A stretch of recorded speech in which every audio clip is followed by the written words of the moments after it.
So there's an event happening next week that pretty much it seems like the entire country gets invested in, but I just honestly have never really cared that much about it. It's the Super Bowl. I really have never understood the appeal of watching football on TV, and it's made it so that I'm sometimes just kind of at a loss when the conversation turns to, oh, have you seen this guy who did great, or this team's screwing up, or this coach is making the wrong play? I cannot contribute to these conversations. And don't get me wrong, it's not like I'm just like, I might look like I spent most of my life indoors, but I did actually play sports in high school. I loved it. I was water polo swim team. And I love watching individual team sports. Like I love combat sports. I love the UFC. I love the UFC. I love rodeo. But for some reason, like team sports just never appealed to me. And I was thinking about this a lot and why. And I remember a time when I was very young. I came downstairs to watch football with my dad. And at first, like, I thought it was pretty cool. And I saw that my dad was very invested in it. He was a Cowboys fan. He really liked them. And I was like, oh, okay. I see why he likes this. He lived in Dallas for a while. And I thought at that time that every player that was on the Dallas Cowboys was also from the city of Dallas. And that's why people who live in those cities really care about their team. And that's why they're so invested in it, because all the players are from there and they're all a part of this city, and it's about like which city has the best players out of any, like the same way like a college would work. Like it's where every player is a part of a college. But I find out, my dad explains to me, no, these guys actually, they get drafted. They're from all over the country. Some of them aren't even from America, and they end up coming onto these teams. They play on these sports, but they're going wherever their contract is and wherever is paying them. And so to me as a child, and even still now, it never connected to me why we would get so invested in these guys and they're playing, because ultimately they're where the paycheck goes. They're not actually like, they don't care that much about the city or where they're at or any of these things. They're wherever someone paid them, and we care so much more about them than they would ever care about us. And I say all of that to say, maybe that's just me being weird, and that's a little bit of insight into how my brain works, but that's just how I saw it.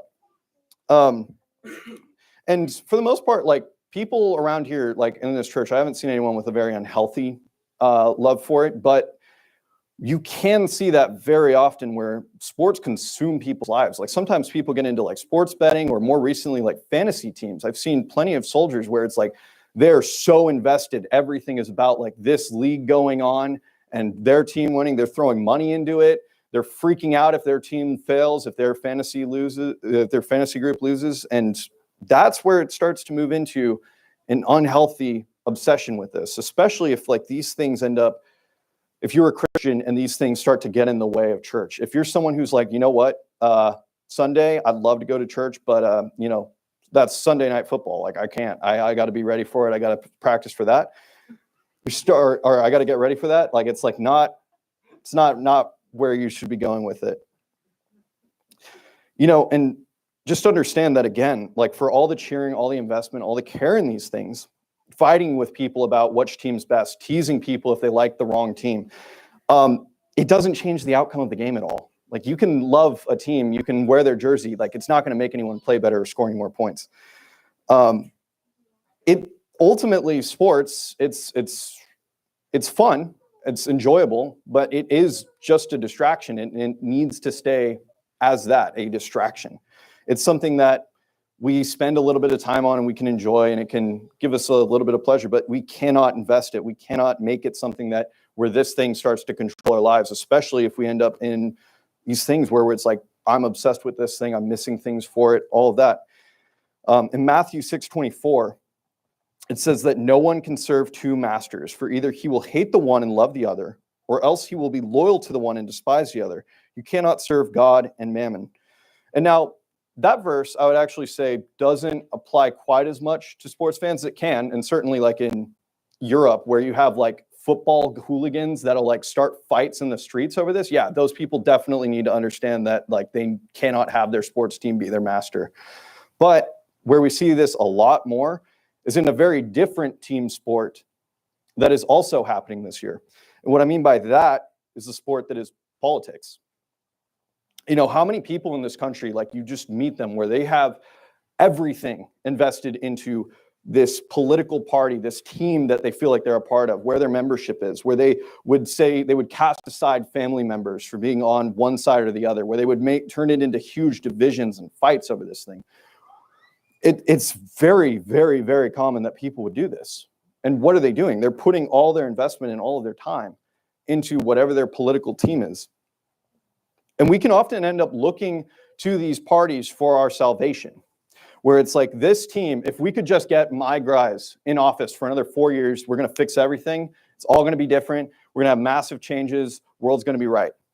And don't get me wrong, like, politics do matter. I'm not going to say, like, don't vote, don't do anything. I'm definitely planning on voting, but it's not going to be world changing at the end of the day. Our leaders do fail us. Our leaders are human. They're fallible. They're not able to do everything perfectly. They also just don't know you, right? Like, we can get so invested in, like, oh man, I love Donald Trump, or I love this guy or that guy, but like, he doesn't know you. He doesn't actually like care about you in the same way that like I care about everyone in this room that I know, that I've interacted with, that I've spoken to. And yet we can often end up focusing on men like that over the people that we see every day around us. And again, like, I just want to emphasize this, like, it isn't something that we shouldn't have any investment in, because it does affect our lives. It impacts it, right? Like, just a small example, I was talking with Pablo not too long ago that, you know, I'm paying twice as much for gasoline as I did under the last president. Obviously something changed and I'm not a big fan of it, and I really would like to stop paying that much for it. And these things do matter. And on a much more serious example, whoever's in charge, like, many of the people in this church are in the military. I still am for the next few months, but like, if whoever's in office can determine who we are at war with, and that really will impact you, because that puts people in this room in a state of danger and could end up even costing their lives depending on who is in charge. So again, it matters. It has an effect. But don't we often look to those authorities and towards our own ability to vote, or these things, or like what our human impact is on the authority, when in reality, God has far more power over who rules us than any of our votes actually do. And I want to prove that with a verse. In Romans 13:1, it says, "Let every soul be subject to the governing authorities, for there is no authority except from God, and the authorities that exist are appointed by God." Now, that can be a difficult verse to wrestle with all of its implications. Like, for example, does that mean that like God's riding with Biden? I mean, I would probably say no, but and more than likely he's there to kind of judge a nation that hasn't done so well so far. But still, it goes to show that the authorities that we have are the ones that God appoints. Like, I don't care. Like, it says God, the authorities that exist are appointed by God. That means that they're appointed by God. And so we need to look to God, the higher authority, the one who is in charge of these, for changes, for real measures, for things to happen. We ask God, not our rulers, for these things to change. We ask him to work on who he appoints, that he would give us people that would be faithful stewards of his people. But we just don't often treat God as the authority that he is. And I'm certainly guilty of this. But for my entire time in college, I would call myself a Christian, but I was so invested in politics. You know, I was in California, I was in the Bay Area, but I was definitely more conservative than many of the people around me. And then what I would do is, like, they would have these like booths down this line of the college, and there would be all these people that set up these booths, and some of them would be just like, oh, we're like the club where we like grow fruit or stuff like that. I wouldn't care about those. I would seek out anyone that was having like some kind of political message or some kind of thing, and I would look to them, and I would go to them, and I would challenge them, and I would fight with them, and I would start debates on whatever they were saying. Like, I'd say like, oh, I see you have a sign here that says that you know, we're all about like body acceptance and about not changing diets. Well, hey, how are you supposed to deal with, like, for example, obesity? How is that supposed to work if you're trying to strength train? And that's just one example of someone that I'd fight with, or just all over. That's what I would do. But that was where my focus was on. I wanted to fight with people and debate them. And I wanted to show my own ego through this and show, look how smart I am. Look how dumb you are. You should believe what I believe because I'm better than you. And that's where my focus was on. That's where I wanted to change things. And that's how I saw, oh, this is how we're going to change the country to be more like how I want it to be. But it ended up just being an idol. And it was something that I just invested so much of my time with. And I look back and regret, and if only I could have just shared the gospel with these people instead of being like, hey, you're wrong because you're putting up a PETA sign. Like I would talk to them about, hey, you know that Christ, he actually does care about animals too. Like something like that. I don't know, maybe just a thought, but still, like it's where my focus should have been, and it was not. And often it still slides away. Like I get overly invested in these things, or I think like, oh man, we really need to have this president in office. Ultimately, God is going to appoint who he sees fit, and that's where our focus needs to be on, because he will not fail us. So we see that an overinvestment in politics and party can easily lead you down the wrong path, and you can make politics into an idol that you worship. Instead, there really is only one team that you can be a part of where you will see actual change, where the leader of this team actually knows you, cares about you, has known you better than you know yourself, where the things that you do will last for eternity. The things that we do here and now, especially with things that are related to that, like politics or sports teams, you know, the United States isn't going to exist forever. And sometimes it's hard to realize that, but like coming up from a background in history, there are many great, powerful, ancient empires that a lot of people don't even know the name of, but at the time were really important, really impactful, but they've fallen aside. They're gone. Everything from them is just, we know hardly anything about them except that they existed. Every nation is like that. It's not something that is eternal. It's not something that's going to last forever. The things of God's kingdom are, and they're things that we can do today that have an eternal impact, more so than any of these things that are around us. And so to really point towards this, I want to look at Matthew 25, 20 through 30. If you have your Bibles, please turn to there. It was Matthew 25, 20 through 30. I'm going to spend a good amount of time on this text. But we do need to be servants for the kingdom of God, and we need to be on his side. We have to be working towards that. You know, this parable speaks very much to exactly that and what the consequences are if we don't. So starting off,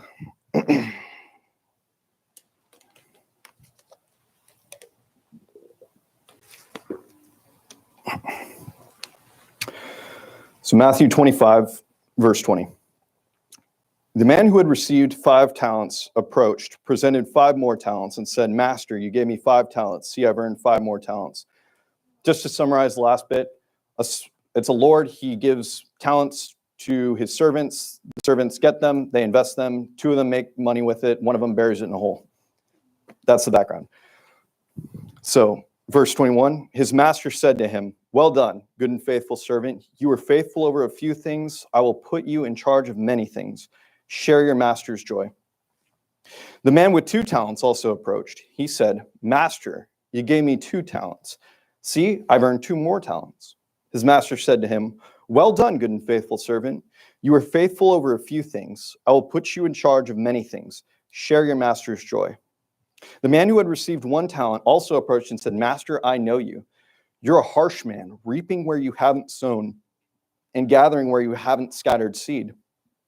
So I was afraid and went off and hid the talent in the ground. See, you have what is yours. And his master replied to him, you evil, lazy servant. If you knew that I reap where I haven't sown and gather where I haven't scattered, then you should have deposited my money with the bankers, and I would have received my money back with interest for when I returned. So take the talent from him and give it to the one who has 10 talents. For to everyone who has, more will be given, and he will have more than enough. But from the one who does not have, even what he has will be taken from him. And throw this good-for-nothing servant into the outer darkness, where there will be weeping and gnashing of teeth.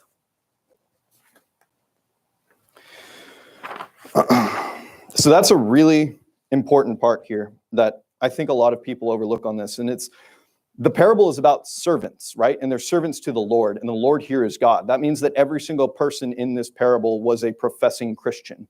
They were given gifts by God. And the gifts can be things like the gifts of the Holy Spirit, but it could just be what God has given you. And these men, these two with the talents, the ones with 5 and the ones with 2, they took their gifts, they took what was given to them by God, they reinvested that, they grew from it. Now, the person who had 1, he took what was given to him by God and he buried it in a hole. And what happens to him? He's cast into outer darkness because of it. Now, what that means is that if God has given you something and you do nothing with it, if you just bury it in a hole, then you're going to be hell bound. And that's a really rough part of this text, but it is unavoidable. But there's another part that I do want to emphasize with it that I think that we also miss. And it's, what does it mean when he says you should have taken it to the bank and deposited it, and then I would have had it with interest? That's included for a reason. It's not just some aside.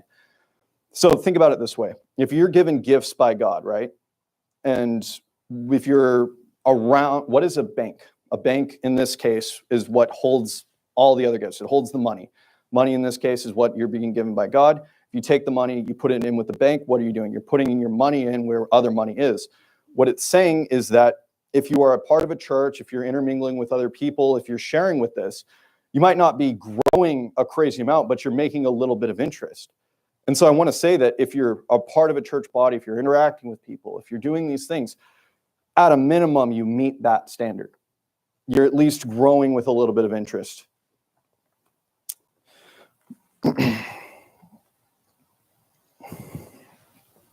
And so I still want to look back at the 2 other servants.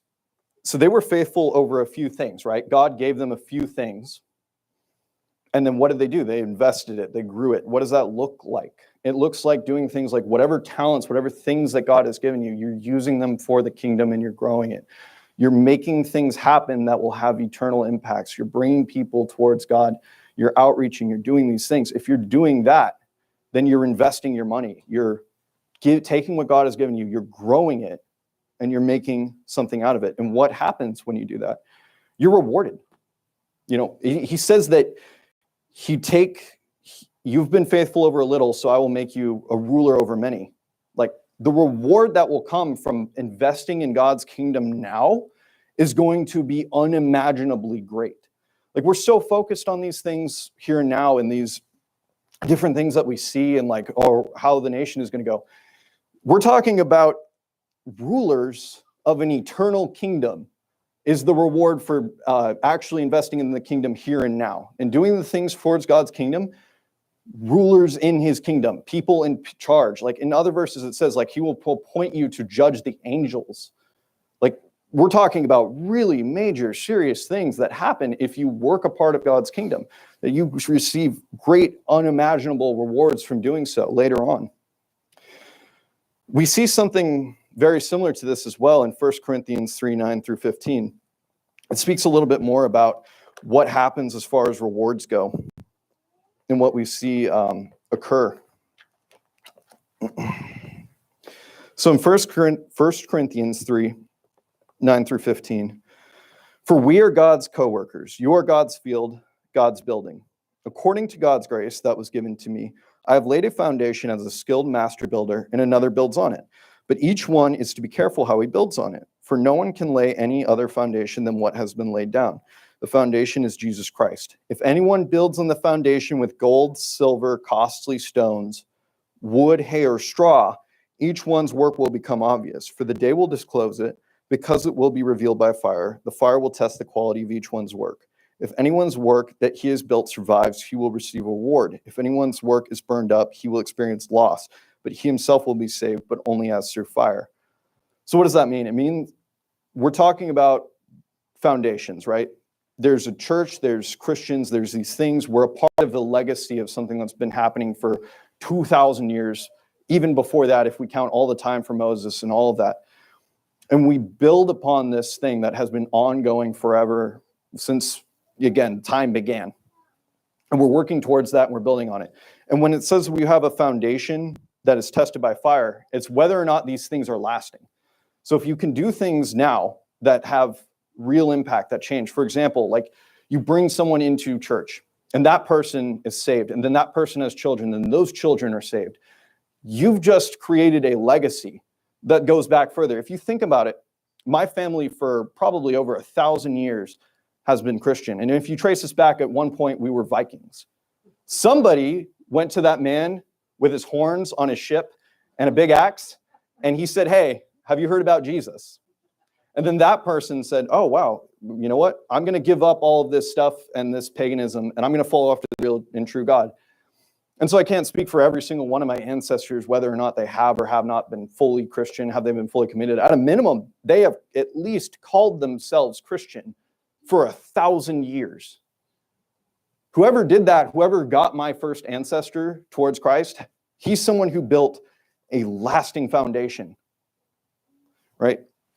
But if we look at it, think about it this way. If you're on your deathbed, if you're just before Christ calls you, and you cannot say that I have done anything that truly lasted, I can't think of a single person I had real impact on, I can't think of any of those things, then that's work that's going to not serve. You're going to survive. You're going to be saved. That's what it says. But you will be saved only as through fire. Your things didn't last. They didn't get it. You're not going to get the same reward that the person who had a lasting, eternal impact did.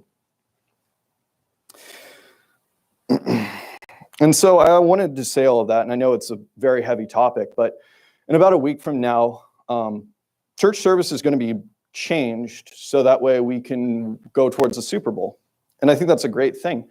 It's a really great time to have an outreach, to appeal to people, to bring people towards Christ that otherwise you might not have an opportunity to. But we have to understand that when we go and gather for this, we're not just gathering there to watch football. That's not the main purpose. That's not the main point. In Matthew 18:20, it says, "For where 2 or 3 are gathered in my name, I am there in the midst of them." If we gather there for Christ, if that's the purpose, if we're there to try and bring lost people towards salvation, if we're doing it for that reason, if we're doing that to grow each other's faith, and we're just using this as an opportunity to gather, as long as Christ is the focus, Christ will be there with us, and there will be works done. But if we just are saying this as an excuse to, I'm outreaching so I can feel good about changing up things and going and watching football, that's just not the right way to look about it. The things of his kingdom will matter forever, and that's what we need to have our focus on. And so please, when we gather, let's just make sure that we're always working towards having Christ there with us.